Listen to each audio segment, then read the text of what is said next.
Well, hello everyone. Welcome to the Bridges for Peace November Field Webinar. We are so excited that you are joining us for this special webinar. My name is Marnus Schoeman and I will be your host for today. And with me, I have two very special guests.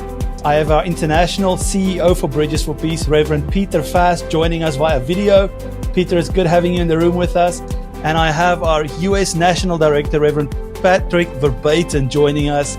And it's so good to have both you gentlemen with us here today, and glad we're going to have some time together to just have good discussion. I'm looking forward to asking you some good questions, and I cannot wait to hear your answers. And I think the audience will agree with me. We would love to hear what God is doing in the midst of this organization and in your hearts as well.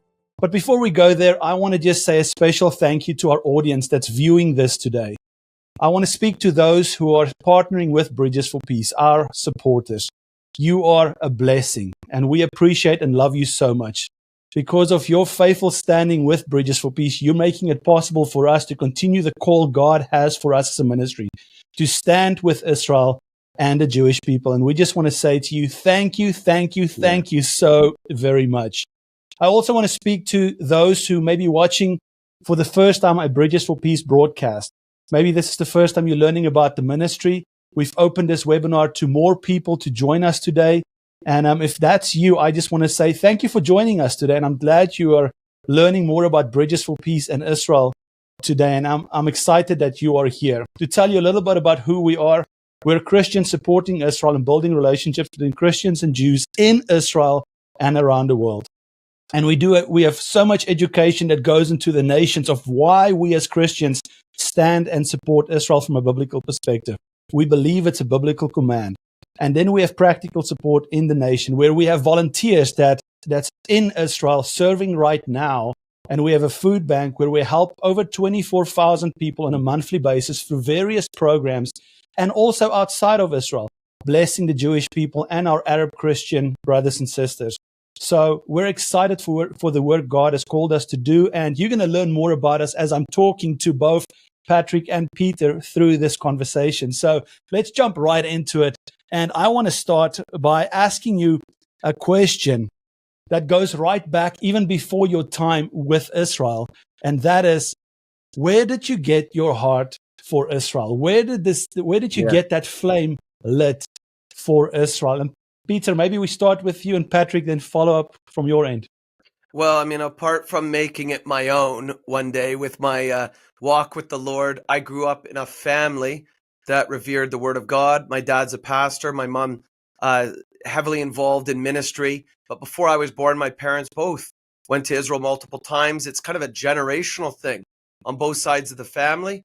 And so I was raised in a family that was like, this is Genesis to Revelation. This is the Word of God. We see Israel from cover to cover. There's this modern Israel, this miracle prophetic nation with people returning, having Jewish friends, being interested in the history, Jewish-Christian relations. So it connected with me, I would say, at a young age. And as I matured, I really felt the calling of God on my life that this was going to be a dedication to walk in this walk. And when you look at the history, there's so much hurt and pain in Jewish-Christian relations, but also a lot of light and a lot of incredible things that the Lord has done using pioneers, really. So, because this whole thing is quite new. And so the home I grew up in was very fertile, and the Lord spoke to me through that. And Marnus, I didn't grow up like Peter. I grew up a lot different than Peter. I grew up in a Catholic home, and Israel wasn't necessarily center, although there were some hints of Israel because coming out of the Jesus movement and the charismatic revival of the Catholic Church and those things, Israel actually was part of that. Okay. But I was like, this was the 80s, and I was like a kid. And awesome.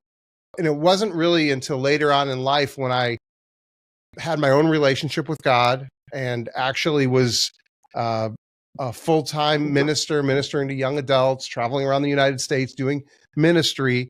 And all of a sudden, the Lord got a hold of my heart about Israel. And I realized that I had learned about the Bible through a lens and was teaching the Bible through a lens that didn't include Israel. And there was a real conviction that I needed to know more about God's heart for Israel. Yeah. And so I went on a journey. My wife and I, we went on a couple-year journey learning about Israel, going to Israel, studying the Bible, digging deeper into the Torah, digging deeper into our faith and the relationship between Jews and Christians and how that has looked over millennia. And we actually learned a lot of things that we never learned in our Bible training.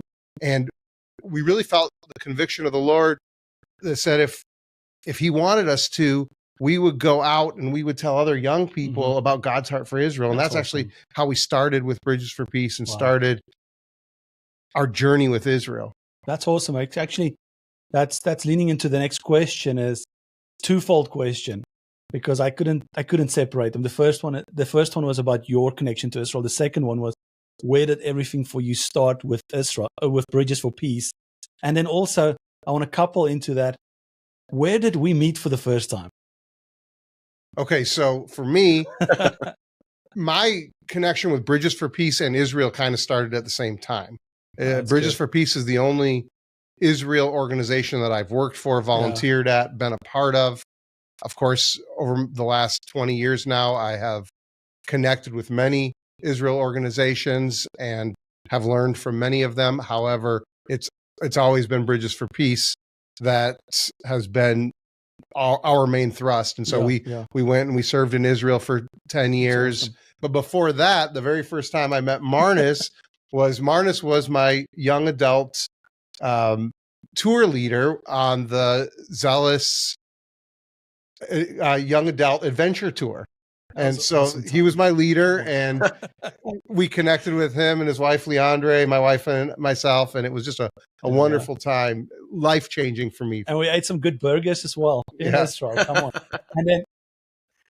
And Peter, I want to ask the same question to you. I want to ask, when did you get involved with Bridges for Peace? And then also, where did we meet for the first time? And then I want the two of you to think also on the back end. Where did you meet each other? I don't know your story. How you guys connected? I think Patrick knows what I'll say, but I'll get to Patrick second. I mean, Patrick, my relationship with Israel, like I said, growing up in the home of Bible believing pastors, all of that, but it became something that was mine as well. And it was just, the light was on, I didn't have to overcome something, but it wasn't like I was indoctrinated. I was educated, and I read my Bible, and I looked at what was happening. I asked honest questions, and God really just did something in my life. And that segued right into when I went to college seminary. I just had a burning heart. I started a prayer for Israel on campus. I started speaking about Israel, advocating. And then I went to Israel for the first time in 2003. And it was kind of an unusual trip because it was 5 weeks on a paratrooper base with Sarel. And Bridges for Peace came after that. One of my degrees was intercultural studies. Now, one of my professors was a Bridges for Peace representative. So I needed to do this cross-cultural practicum. My professors with Bridges for Peace. So I ended up going in 2004 to Israel for 8 months. And that was my second trip there, but fell in love with Bridges for Peace, fell in love with the vision, the mission of the organization, everything that it does, the programs and projects at that time. And man, I was like, this is what I want to do. This is the calling of God on my life. So Bridges kind of came in waves. As I was focused, I wanted to finish up my degrees. I had to get married, of course. I honeymooned in Israel in 2007. And then here's the lead up. You and I, Marnus, we met for the first time in Israel. You were the Zealous 8-2 coordinator, which is funny because all three of us at one time have been this position.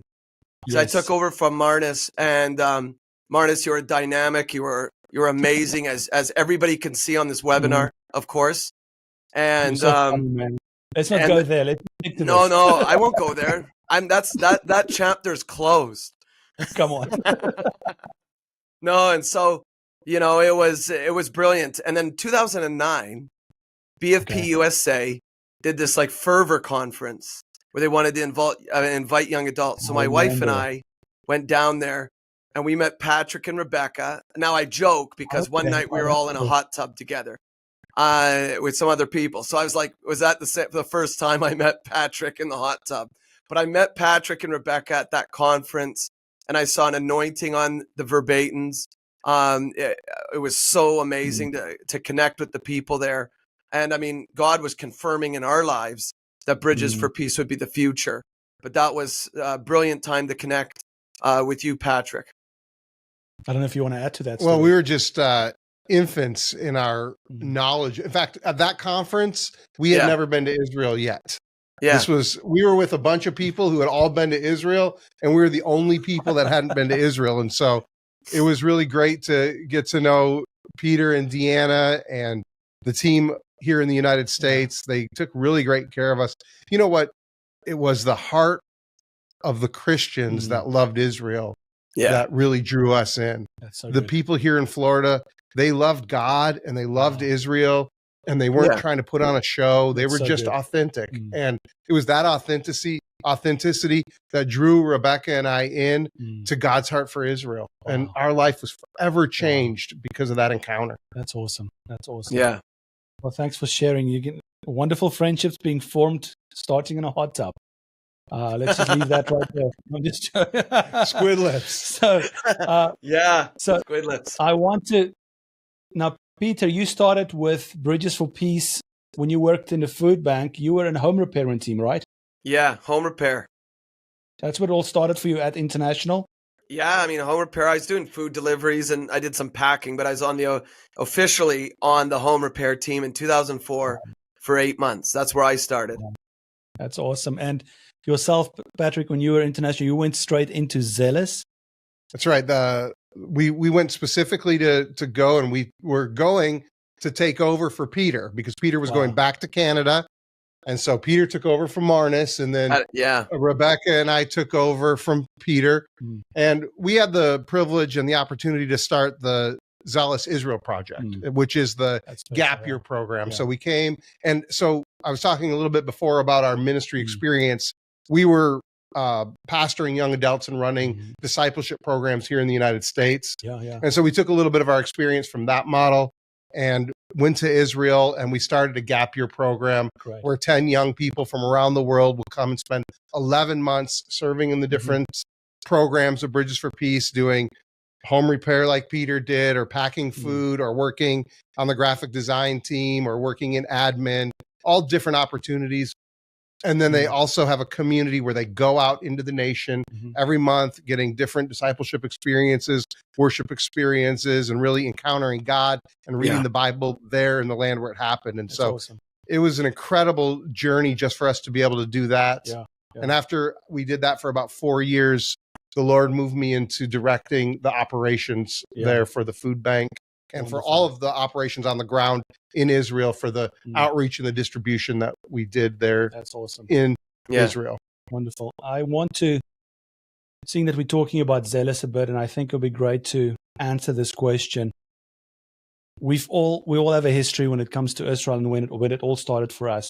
If we have someone that's listening into this today and they're new in their faith, a young Christian new in their faith, and I see a lot on the media currently of what's being portrayed regarding Israel and on other sources, and they hear people talk, and they even hear differences within the church of how to understand Israel. What would you say to a young person at this point in time, new in their faith, regarding what, from a biblical perspective, speaking on why it's important for us as Christians to stand with Israel? Who wants to go first? I would say, understanding Israel, it's not just understanding Israel. The reason Israel has value is because Israel's loved by God. Why does God love Israel? Why does God choose Israel? Because he's also going to show himself to the nations. So you're talking about the heart of covenant keeping God. This isn't man's definition of covenant. This is the epicenter or the heart of who God is. And when we explore that in Scripture, he's very clear. And you'll see the links. Any of our listeners will see the links of what this means in reflection to Israel, but also what this means in reflection to us, because Scripture describes us being grafted into this. And it's amazing that when you think of it, God often chooses in Scripture the weak and he raises them up. He doesn't choose the perfect. He doesn't choose the best or wait till you're there. So choosing Israel, he walks with Israel, Abraham, Isaac, and Jacob, and he walks with this nation. And he says, I'm going to walk with you. I'm going to be like married to you. I'm going to call you out and call you into holiness and demonstrate that. You will fail in that. But even when you fail, I'm not going to cut you loose. I'm not going to throw you away, because this covenantal relationship is initiated by me as God, not by you. And I'm faithful. It's hard to be in covenant. And so through unbelief or through stumbling or through hardship, it can hurt. And we experience that same thing. But God says to Israel over and over, I'm everlasting. This is an everlasting covenant. This is love. And I want what's best for you. And I'm going to call you out of that and renew this and restore it, not abolish it, not divorce you. This is who God is. Because when we talk about Israel, we're talking about God's faithfulness. And it's the same thing with us. We who are yet sinners, we say Christ died for us. He calls us out of that. And he doesn't just throw us away. He brings us into his light. And when we stumble, he covers us. He draws us through his grace. He draws Israel through, in Hebrew, chesed is steadfast love. He has a plan for Israel. He's a plan for us. We're grafted into it. And even Paul says in Romans that the gifts and callings of God are irrevocable. He doesn't cancel that. So if God cuts off Israel, or would, based on performance or their failures, when he says he won't, it really would jeopardize everything that he says to us, because we fail, we stumble, and we mess up. So I would say that would be like the biblical heart of why we even see in Israel today, and the miracles and the promises that are unfolding. I don't know if Patrick, if you want to answer that. It's kind of a two-part question, Marnus, of God's heart for Israel, and also then the lies in the media. Yes. Well, let me just say this, kind of like my own story. When I first encountered God's heart for Israel, I was having a real identity crisis. And you can only go so far in your discipleship process before the issue of Israel gets introduced, because it's part of the context of the entire Bible. Yeah. And in order for us to know who we are, we have got to know who God is. In order to know who God is, we have to read the whole story. We have to read from Genesis to Revelation. And you really get to know the character of God by knowing his chosen people. Amen. And so this thing is really about God, and it's about God's plan of redemption here on the earth. And so what I would say to a young person is, you might be in discipleship, you might be like hungry for God. You need to dig deeper into the heart of God in order to know your own identity. And that's what the crisis was for me. In order to learn who I really was, I had to know who God really was. And so I think that that's a big, just on a personal level there, we could talk about, all the political things and stuff like that, but don't throw the baby out with the bathwater. You've got to get to know God before you can even have an answer to the political things going on. Otherwise, you're just bickering and fighting. But if you'll get to know who God is, then he will show you how to respond and how to answer to this anti-Semitic hate that's just covering the earth right now. And why is there anti-Semitic hate covering the earth? It's because the world hates God. And so if you're going to stand up and you're going to be a light and you're going to know the creator of the universe, the God of Abraham, Isaac, and Jacob, then you're going to see the opposition that comes against that. That's good.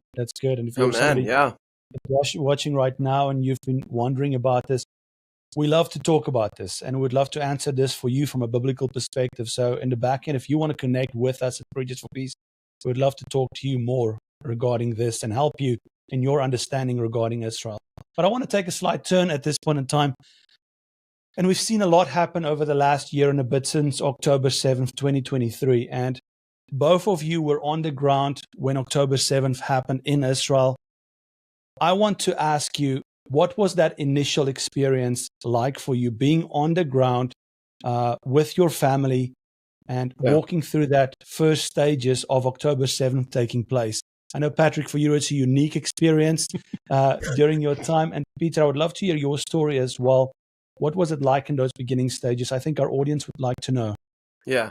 Well, I had just become CEO. I was, I think, 2.5 months. I have I live in Jerusalem, in Malcha, which is the southern part near Talpiot. I have 3 children. That's important because you just mentioned how this affects. It's like the dynamics of how it affects the nation, and then Bridges for Peace as an organization and community, but also individual families. And so I have 3 children. My oldest is 10, my middle is 7, my youngest is 3.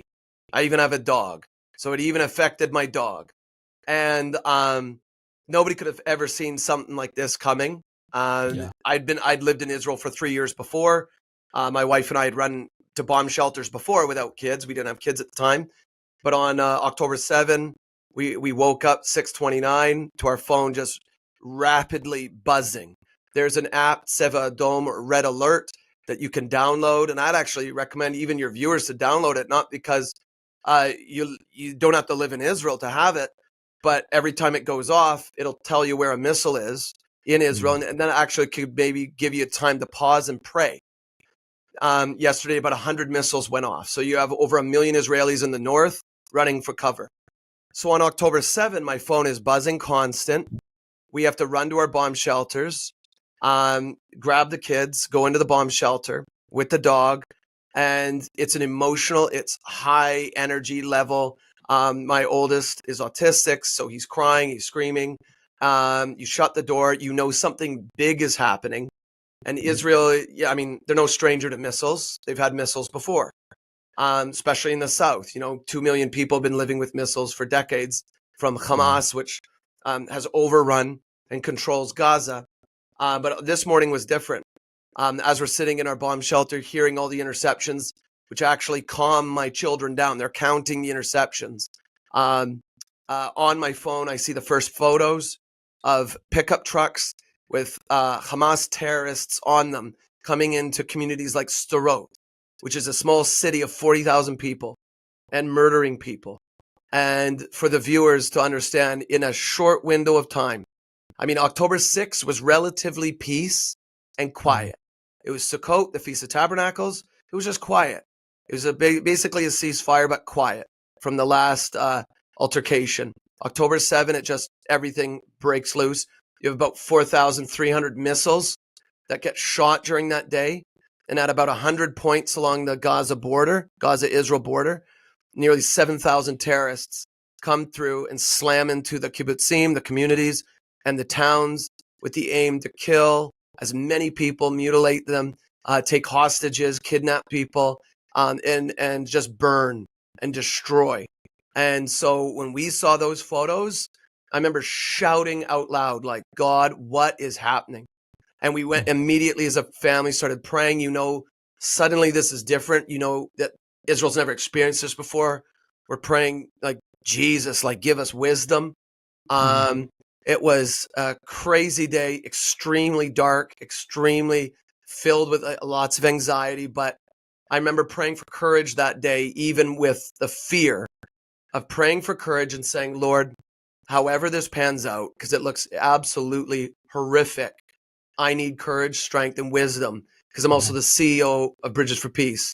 And we as an organization will have changed forever, and the entire nation as well. So those were my first initial thoughts, Marnus. So good. Thank you for sharing. Yeah. My story is a little different because I was in Israel, but I was in the middle of hiking. It was almost to the end of hiking the Israel National Trail, which starts all the way in the north at Mount Hermon and ends all the way down south in Eilat. And so I was somewhere south of Beersheba, Dimona, and that area for those of you who've been to Israel.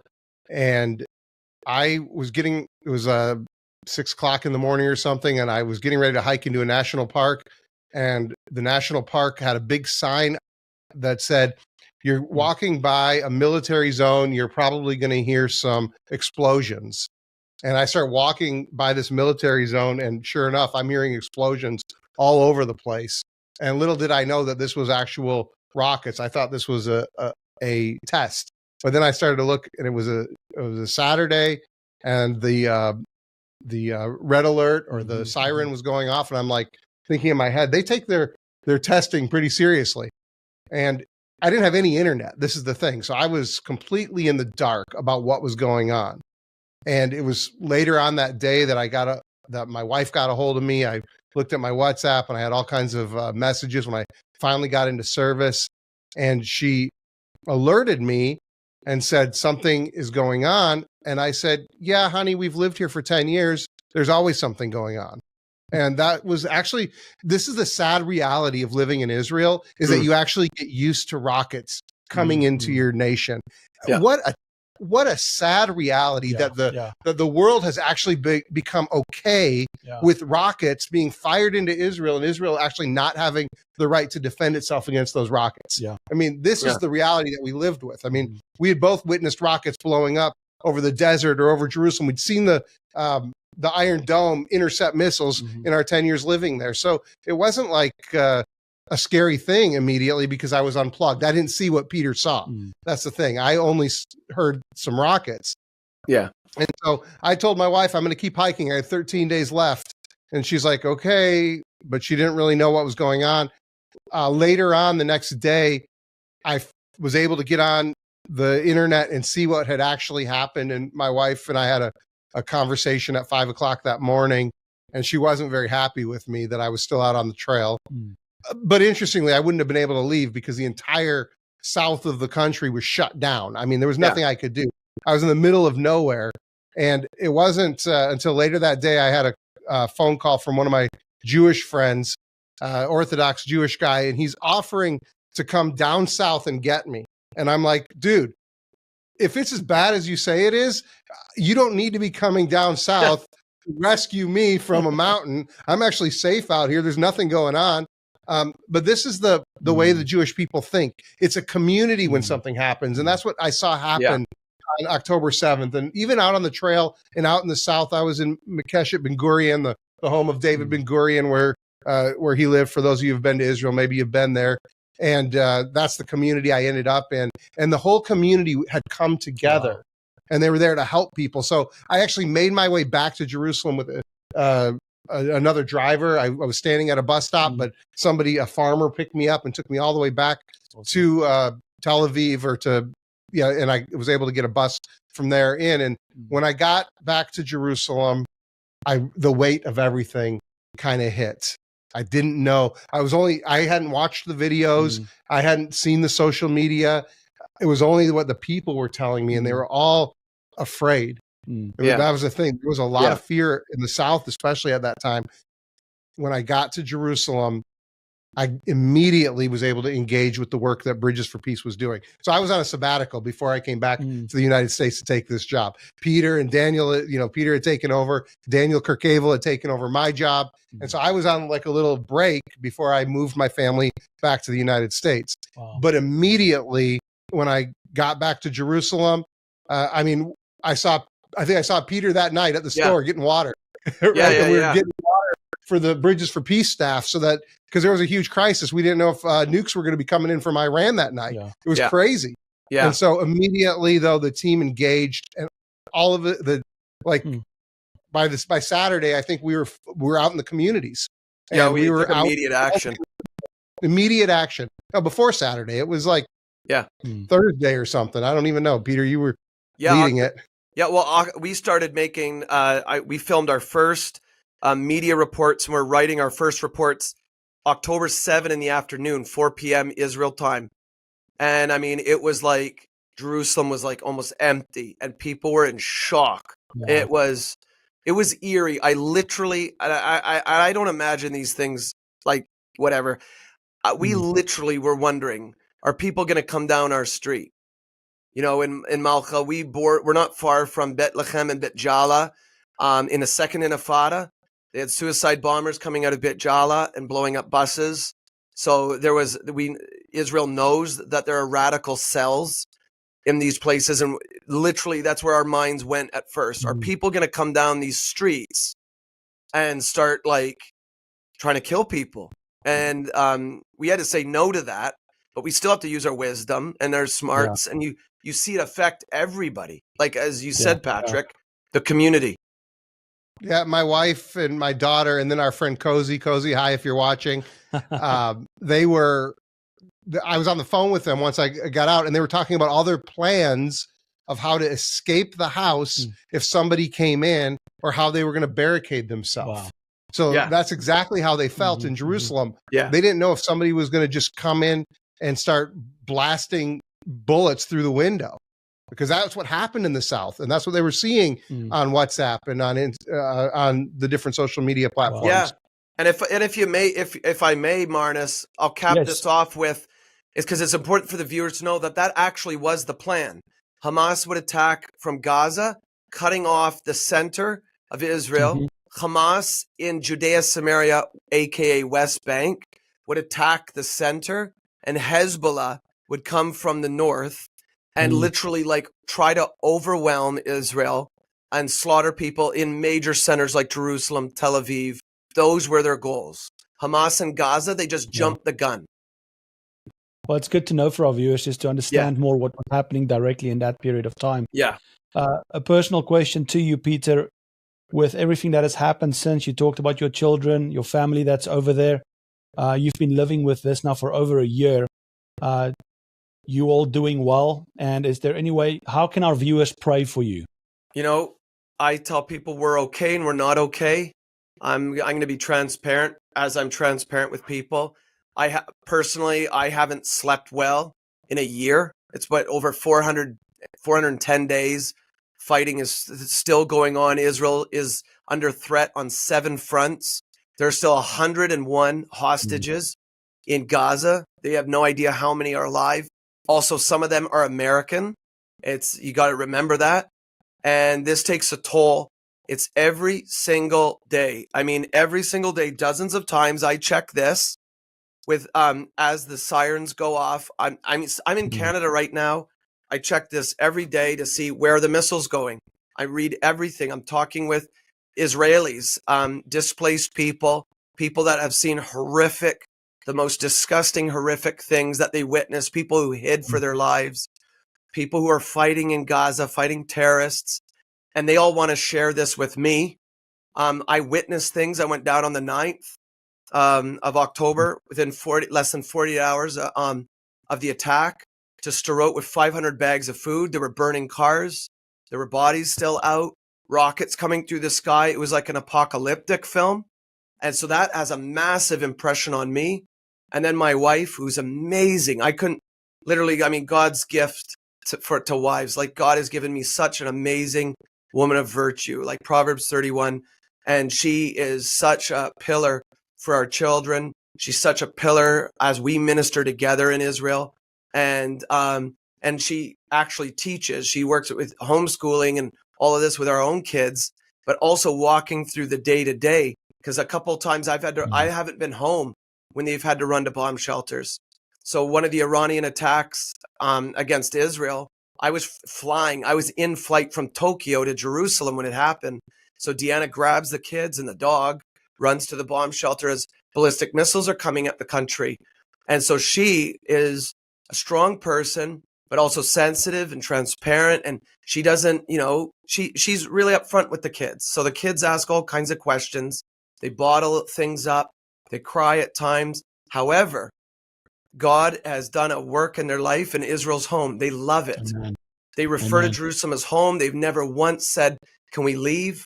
So I would ask your viewers to pray for our health, our mental peace, the shalom, on my work and the things I'm exposed to, the people I meet with. I don't want to harden.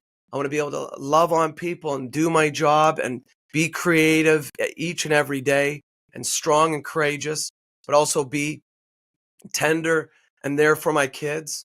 I also need sleep and rest. We have high morale with Bridges for Peace. The community of Bridges is doing really well, but you could tell everyone in it and the whole nation is tired, as you can imagine, emotionally drained in every kind of way. And so God is good, though. And we see miracles, we see him working, and we see his favor, even in the midst of darkness. That's good to know. Thank you so much for sharing. And I just encourage our audience to keep Peter and his family in prayer as they walk through this season, that they will have strength and continue just to have peace and courage as they walk through all of this. So Peter will be praying for you. Patrick, I have a question for you. You've just recently moved back to the USA after 10 years, as you mentioned, in Israel. I can imagine a bit of, and we've talked about it, reverse culture shock, coming back to the USA after so many years out. What's your observations when it comes to being back in the USA, especially with the church and Israel? What have you seen since coming back?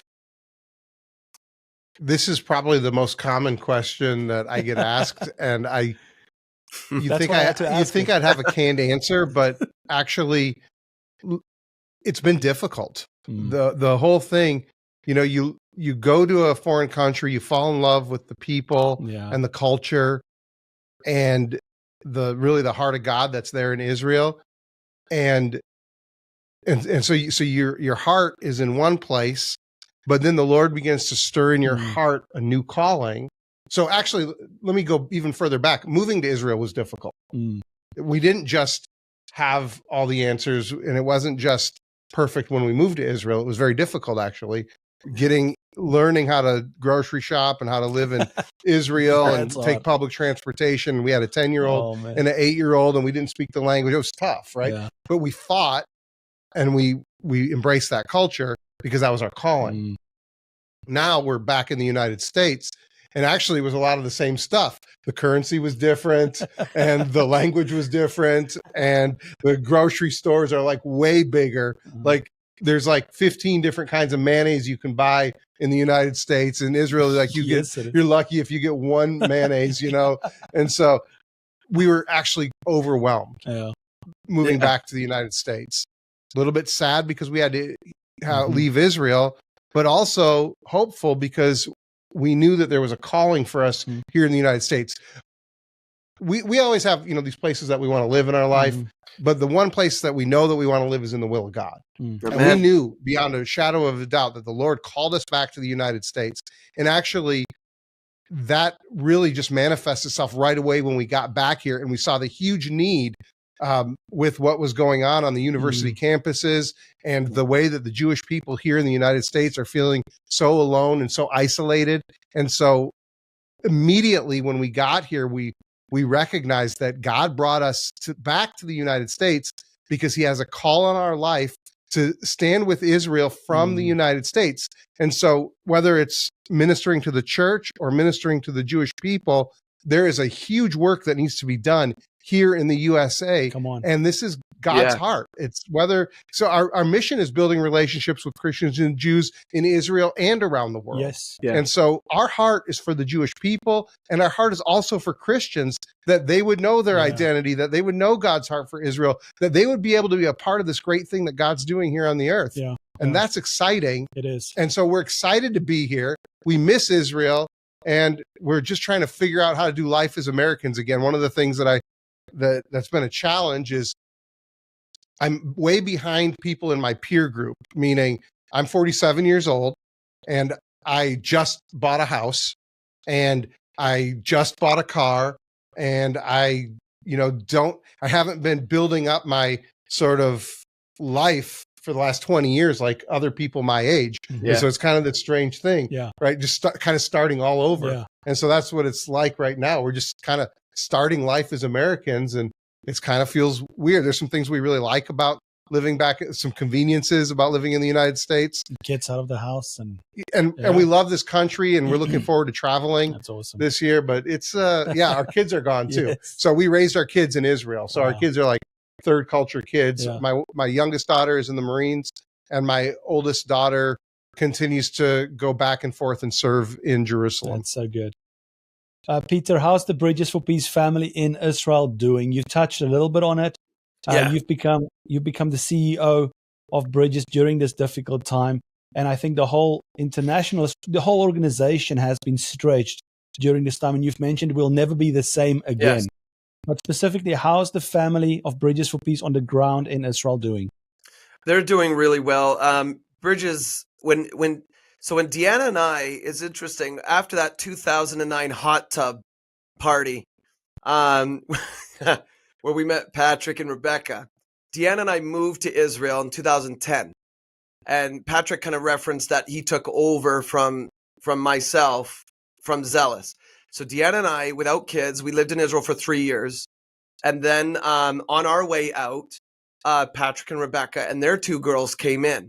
Now, at that time, there was I don't believe there was any, at the time when we were leaving, any volunteers who were having like babies, new children coming. There was a few couples like Patrick and Rebecca who were coming with a plan.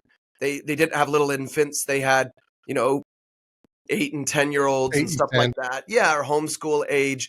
But nobody had babies in the hospitals or were thinking about like kindergarten or things like this. So Bridges since then to now has completely changed. I think when we have a couple, actually 2 more babies on the way. And I think when they're born, we're going to be at about 30 children with Bridges for Peace families of volunteers, not even counting the staff. There's some children with staff. So that kind of changes the whole thing when you have a situation like this, when you have a crisis like this, because it changes the dynamics of the home, and it changes the dynamics of the organization. I would say for the good. I think Bridges for Peace is becoming a wonderful, very unique place with all these families. The atmosphere, we have birthday lunches and other gatherings. We're going to be having our Christmas party coming up in a few weeks. And so when we have these events, suddenly there's all these children running around. And it literally changes everything. The age demographics of the volunteers, there's a lot more young people, young single people, but also young married people, young families. And so there's this beautiful kind of mosaic of age groups. And in that, despite October 7, Bridges for Peace has a wonderful history of rallying and working very hard. I don't believe somebody's ever voluntarily just left due to violence or a situation. Volunteers come and go for different reasons. But Bridges for Peace has developed a reputation where our volunteers stay on the ground even in the midst of something very, very difficult. And October 7 was the single largest day of Jewish people murdered in a single day since the end of the Holocaust. It was an invasion of Israel, and now it's perpetuated a war on 7 fronts. So that puts an enormous amount of pressure on the nation. There's an endless amount of requests. And for the first time in decades and decades, you have hundreds of thousands of displaced Israelis inside the country. This, you could either, pull out your hair and weep and gnash your teeth, or this is an opportunity. And God has given Bridges for Peace, I believe, an opportunity to do something greater than we've ever done. If we hear his voice and if we respond to his calling. So the doors that are opening are opportunities to show unconditional love. We Christians have been saying for such a time as this, quoting Esther, and Christians around the world, especially ones that love Israel, they say that over and over. Well, this is now we get to actually put that into action in Israel's darkest hour. And Bridges is at the forefront. We're in the gap, and the Bridges community is there. And so I see, despite exhaustion and tears at times, and the strain of walking through life in Israel, like even as Patrick was explaining too, we're not tourists, we live there. So he was there for 10 years. Like you fall in love with the people, the culture, but it's the call of God. It's God's Amen. Name written into that land for all the world, whether they like it or not, whether they respond to the light or they hate it, or they don't know what to do, or they pretend it doesn't exist. This is an epicenter global issue. Why? Because it's God. It's all because of God. And so this is our opportunity to stand in a gap unlike we've ever done before and demonstrate something. And I am so proud of the Bridges for Peace community in Israel. But you know what? Patrick highlighted it just a little bit. The nations are front lines as well. And I've met many Christians, they pray for Israel. And I'm like, man, that your light, Jesus is the light of the world. He calls us to be a light. He calls us, we're disciples. We're going to be hated for him, persecuted for him. We should be known. Light should be reflected and seen. And so it's like your prayers for Israel matter. but they need to go beyond the four walls of your home or your church. And the Jewish community in the nations is feeling alienated, hated, despised. They see some Christian partners, but many Christians in their perception are indifferent or don't care. And this is, so your nations, the US, all of our nations around the world are frontline nations. And God is, just as much as he's calling us in Israel, he's calling Christians, the ones on this call, stand in the gap and count the cost. I believe that's what it means to also be a Christian, to show a light, count the cost. And we got to do that. Got to do it. Yeah. And I know you've mentioned, we've talked in the past that the Jewish people in Israel, with all that they've been going through, the longevity of it, there is a tiredness, there's an exhaustion for all of them going through this, and you could feel it on the people. Yeah. I don't know if you want to just quickly touch on that. Don't want to take too much time on that, but what do you feel from people on the ground as you move around? I think you've said in the past, everyone in Israel is affected by what has happened. Yeah. I mean, when you experience trauma, the clinical professionals say the best thing to do with trauma is to talk about it. That prevents PTSD and it helps therapy and healing. Now, Israel isn't going through PTSD because they're still in it. But everybody wants to talk about it. You don't have to explain yourself to anybody. They all know where you're at. The first 2 weeks after the 7th, so many Israelis were like zombies in shock. I would see people crying in public, sitting just in shock, and people numb with like, I can't believe it happened. I can't. And they would say, well, hopefully now the world, they should come to support us. They, like Hamas, they filmed the atrocities. They didn't try to cover it. They put it out on social media. And Jewish people were like, well, finally the world will see what these people are. And it didn't take long before that turned. And Jewish people were in shock that they were like, we don't think people care. We feel like, does the whole world literally want us to die? And it was, and I could remind them, you could remind them, Marnus, and you, Patrick, and all of Bridges could remind them, no, there are millions of people who love you. You have allies, you have people who pray with you, people who go to Israel, people who stand with you in your communities, people will hold up hostage posters, people will pray. And so they feel alone. But today, even though it's weird because cafes and malls and it's all open, there's still about 80,000 displaced Israelis. The north is like a no-go zone because of missiles. So even if you're going through Tel Aviv, even if you're going through Jerusalem and it appears like it's okay, you can still feel it. If you're like tuned in, you can still feel it. That's good to know. Thank you so much. Patrick, maybe you can just touch on the U.S. Jewish community as you've moved around and started touching with Jewish people around the country. Any observations that you've made how they are receiving it or going through it, even though they're not in Israel? Well, you just wouldn't believe when you extend a hand of friendship and love to a Jewish person, how well reciprocated that is. Yeah. I mean, you just wouldn't believe that when you say we're standing with you, that their face might actually light up. It's just something unprecedented. I had a chance this year to go to the Israeli embassy in Washington, D.C. And of course, in order to go to that rally, into that embassy, I had to cross a picket line of all the hateful people just spewing their garbage and spewing that demonic hate. But when I got into the embassy, the Jewish diplomats and the Jewish people that were there were so happy that they were among friends. You could hear the blowhorns going on outside, but there was a room full of Christians that represented millions of people that are standing with not just Israel, but the Jewish people. These are real souls. These are real people who are trying to live their life. Many of them are trying to live their life according to the Torah, according to God's plan for their life. And they are not they have become the enemy of anti-Semitism. They've become a subject of hate, even though they haven't done anything. And this is something that we've seen happen over and over and over again throughout history. They haven't done anything, and yet they become the victims of hate, even here in the United States.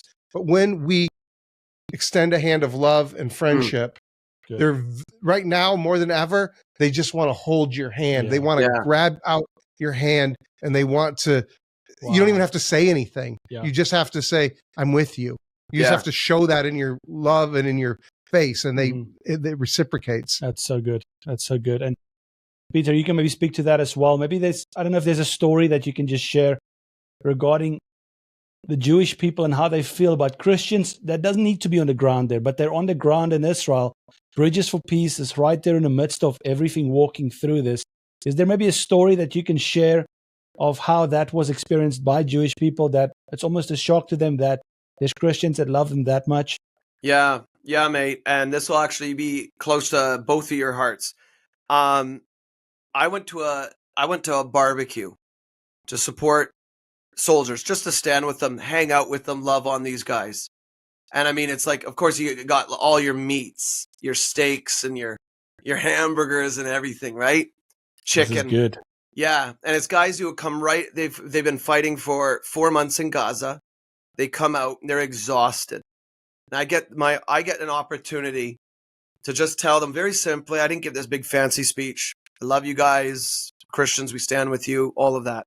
Then when you start the mingling, these guys come up to you like they're like attracted like magnets, because it's like, are you Jewish? Like who are you, right? And two stories. One, and both actual, they had made Aliyah. They immigrated to Israel. One from the U.S. and one from South Africa. So the guy from the U.S.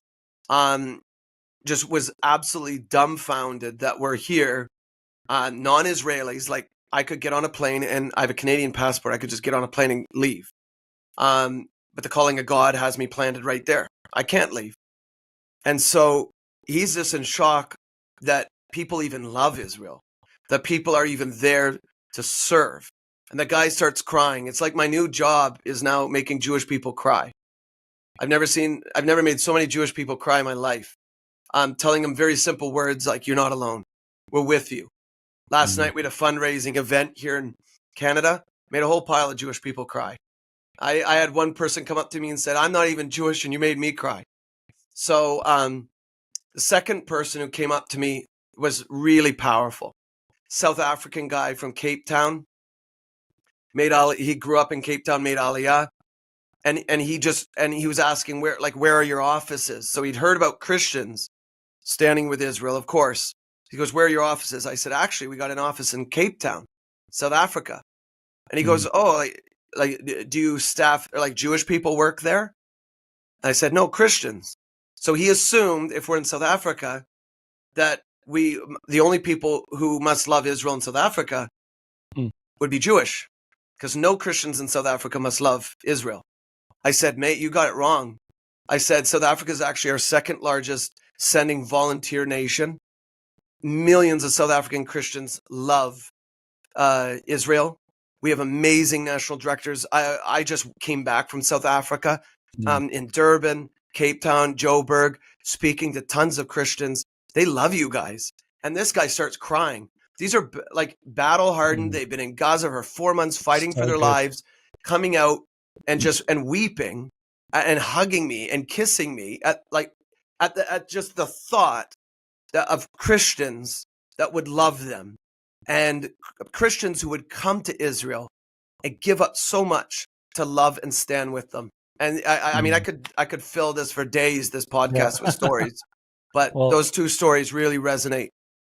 That's awesome. Thank you so much for sharing that. Patrick, I want to ask you, as we start closing out 2024 and we look into 2025 ahead, we have the audience listening. Can you just give us a charge? Can you just inspire us as we look forward? What is coming up in Bridges for Peace in the days ahead, and how can our audience partner with us for what is coming up with Bridges for Peace USA here, and how do we connect to the heart of all that we do in Israel? Yeah, I'm really excited about what God has for us here in the United States. We are building a force. See, this is what has to happen. We are small right now, but we are mighty. Come on. And we are really what I see this audience right now. So there's a lot of people viewing on different channels, but right here I see 46 people right here. But here's what we're like. We're like a snowball. And even this moment in time right now is a catalyst for what God's about to do. Amen. I mean, this is a very significant moment for those of you, the 46 who are on here and those who are on Facebook Live and those who are watching the recordings. You guys are going to see something that you're a part of, something that is going to be so God-sized that we're going to look back 5 years from now and not even realize what God was doing back today. And here's why. Because in order for us to do the job that we're called to do, we're going to have to be a force, right? There are millions of Jewish people here in the United States. And the way that the world is working is that we may be moving into a season right now where we might have a more favorable government, but this is the time that we must build, because if we could just look at what history has done over and over and over again, we cannot be the Christians in this day and age that are silent or that are apathetic. We have got to build stronger and stronger. And that's going to take each and every person who's watching right now, everybody who's going to watch the replays on this. We are going to build together to do a couple things. One, to show the Jewish community that we love them and that they're not alone. Two, we're going to raise money. And we're going to send money to Israel, and we're going to continue to buy bomb shelters and buy ambulances and feed the children and feed the families in the communities. This is another thing we're going to do. The other thing we're going to do is we're going to educate the church. And we're going to go out into the nation. This is a big country, and we need all of your help. We can't do it. Not one of us can do this alone. This is something that's going to take all of us. And we're going to go out into the United States, and we're going to go to the highways and we're going to go to the byways. And just like I hadn't really known much about Israel, we're going to go find people who need to have this identity in themselves corrected. And we're going to introduce them to God's heart for Israel. And I believe that that's going to raise up leaders all across the United States who are going to go to Israel and serve. They're going to be a part of these meetings. They're going to be a part of our high groups and our prayer forces. They're going to be our captains. They're going to be our key contacts. They're going to be our representatives. They're going to be trained and enabled to make a difference for Israel here in the United States and in Israel. And so we're calling out volunteers to go to serve in Israel. Right now, if you want to go serve in Israel, we need you. We're asking you to pray about it and seek the Lord and go to Israel. The other thing we're doing, we're building our young adult program. Of course, you see all three of us. We all shared. We were all young adults at one point, and now we're leading in this organization. We need to raise up more young adults that are the future leaders of Bridges for Peace, and they need to go to Israel, and they need to have a gap year in Israel. They need to go and they need to serve like Peter did, like I did, like Marnus did. And so maybe you're watching right now and you would say, I want to send a young person. This would be a great Christmas gift right now. Our enrollment is open for the next year of the Zealous Israel Project, the 11-month program, and also open for the Call to Zion tour that's coming up. And so please reach out to the U.S. office. The link is on the screen, but we would love for you to equip someone in the next generation. Give your grandchild, give your child a trip to Israel for Christmas this year. What could be greater than a life changed, right? This is something they'll be totally stoked about, but then you know that you're sowing into their future. And so think about that. Think about sending them on the Zealous Israel Project, the 11-month program. So that's something you can do. One of the things we're getting ready to do for the Jewish community is we're getting ready to do a Hanukkah giveaway where we're calling all of our reps to get a Hanukkah gift and take it to your synagogue and just say, we're standing with you, just like we shared right now, how big of an impact it makes. So reach out to Victoria Marmolejo if you want to be a part of that, just through the same channels that you always reach her. And she will give you more information on how you can be a part of the Hanukkah giveaway and continue to be a part of our high prayer groups. Jack Rennick's doing a great job leading our high group. That's growing and it's building. That's like that snowball too. It's just getting bigger and bigger and bigger. And I'll tell you what, that's the foundation of this force is the prayer movement. Bridges for Peace is a praying ministry. We prayed when we were in Israel. We pray in the United States.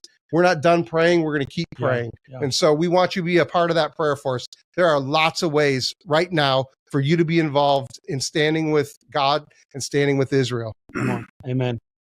What a good word. And I think that leads me to my last question to both of you. But just take that word, run with that word, and we're excited for you to partner with us in all that Patrick has just shared to continue being connected to Israel and making a difference. So thank you for sharing that, Patrick. That was awesome. Really appreciate that. Last question to both of you. I want to take 10 seconds each.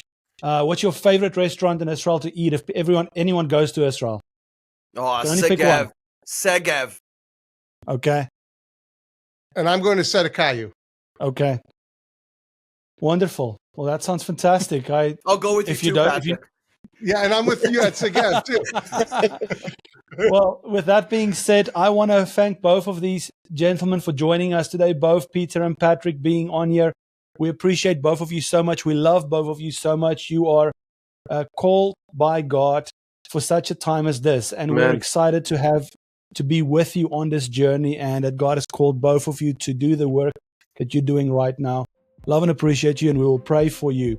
I have two announcements that I want to make for you. The one is we have Giving Tuesday that is around the corner, and we want to ask, as Giving Tuesday comes around, this was created just a while back as a simple idea, and since then we've seen millions of people give generously during this period of time.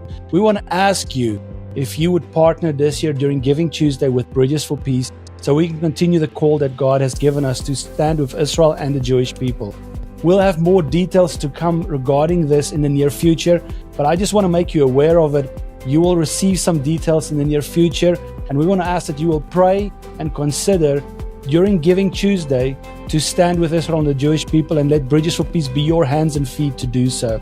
Secondly, we just recently, Patrick and our planned giving manager, Andy Benedict, did a video that we are posting the link now in the chat, and I would encourage you, if you want to listen to it. It's about 7 minutes long, but it just talks about the events of Israel and how your year-end giving and your planned gifts will help us to continue have an impact in 2025 within Israel. You can also go to bfplegacy.org. You'll see the link that's going to appear on the screen just now, and you can go there to learn more about how you can do planned giving and build a legacy within your giving that will always stand and support the nation of Israel. Now, with that all being said, again, I want to thank both Peter and Patrick for being here today. It was great that you all joined us on the screen. Thank you for making time to join us as our audience. We've loved having you, and we look forward to get some feedback from you how you enjoyed this time together. So with all that said, have a wonderful rest of your day. The Lord bless you, and thank you again to these two gentlemen. Bye. Bye, Peter. Thanks, Marnus. See you, Marnus. See you, Patrick.